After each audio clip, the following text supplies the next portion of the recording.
All right, finally on to Lafayette, game week, and it's been a big topic of conversation around here.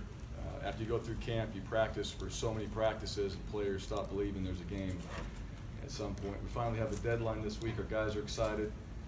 It's been a while since we played, so we're looking forward to getting out there and having a great week of practice starting today. We have Tuesday practice, continuing that throughout the week. We're going to leave on Thursday. So we leave here about 3:15 from the facility on Thursday. I think we get there about 8 o'clock, 9 o'clock, right around there. Give the guys dinner, get them into bed, and then have a Friday practice at a local high school there when we show up. Just a little bit about Lafayette.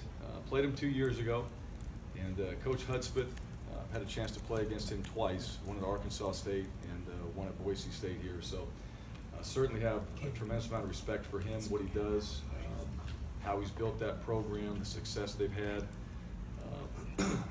Last year, I think few injuries, some different things that affected that team that sometimes teams go through each year, but certainly the history of that program has been very successful. Some of the things I see, just from their offense, one is physical. They're going to have a big O-line.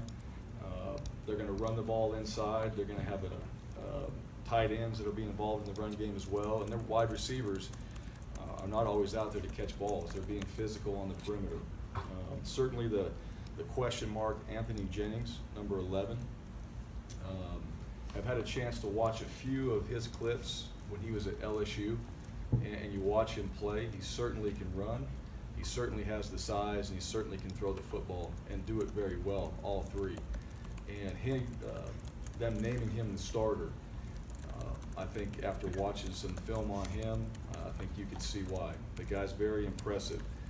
And so obviously brings that chip for any transfer that you get into a program you want to play, you want to start. He certainly seems to have that, even with some of the things that we've heard in a positive way of just his manner of being the quarterback for that team. Another guy, Elijah McGuire, their running back, number 15. This guy, just look at the stats. He's done about everything. He's on every watch list. Was the player of the year in 14. I mean, this guy's a very good player. He can certainly go, and so to have those two guys in the backfield certainly is going to put a lot of pressure on any team they play. And certainly two guys along with their receiving core. There's a lot of weapons on the field when it comes to the offensive side of the ball. On the defensive side, scheme-wise, don't know exactly the type of changes they'll have, just like their offense. They're making a few adjustments and so on. But probably something that we've seen and throughout fall camp as well. That's one thing, you get a chance to see a lot of different looks. But their Mike linebacker, Otha Peters, been very impressed with him. He seems to have command out there on the defensive side as far as what they're doing, and makes plays and gets guys directed when they do have audibles and things that come up as far as changes go. Number 92, their D-end, Boris Lee. That guy has made plays on film. In the secondary now, there's I wouldn't say question marks, but in their secondary, they got 3 or 4 different guys that started or played. They have a couple junior college players. And then Simeon Thomas is the guy they've been talking about that had a couple was not playing for a couple years because of academics. I don't know all the situation there, but certainly a guy that they're touting as one of their best players and probably a pro prospect. And don't know which side of the field he's going to play, boundary field or where he might line up, but he's certainly a guy that we're going to get a chance to see early and figure out where they're going to utilize him. As far as just kind of going into this season right now, or excuse me, into this week, we expect everybody to contribute, all right, as far as injuries go.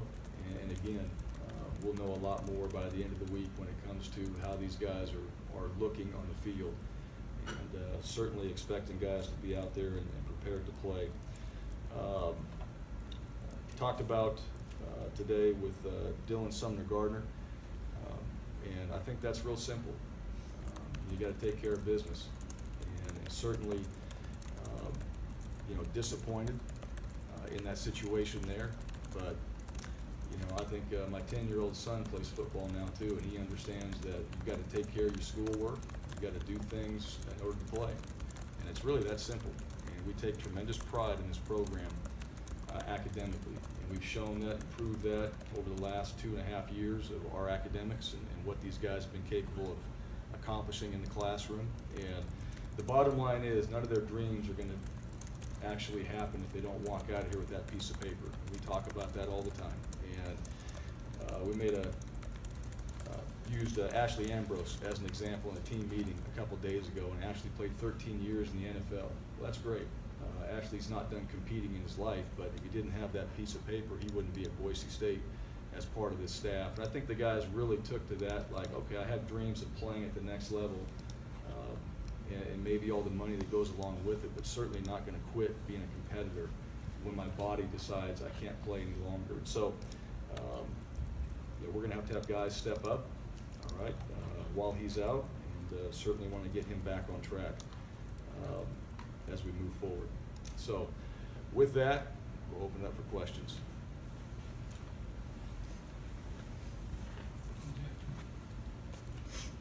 With DSG, I mean, I know we've been asking about it for a long time, but how long have you guys been planning for this, knowing this? And obviously we saw them out there with the scout team. What does this kind of do to you guys, you know, from that standpoint also? Yeah, you know, as far as we had one open practice and we had no scout team uniforms on, so I'm not sure how you define scout team, number one. Number two, how long we've known about it. Certainly these things are complicated and all that, but any guy that has a season-ending injury, we're certainly going to talk about. Guys that don't, we're not going to mention it at all. Somebody that might miss significant playing time, we'll mention that. You guys certainly got that information today. At that position, who do you hope and expect to step up? Well, all of them. I really do. You know, Cam Hartsfield, certainly.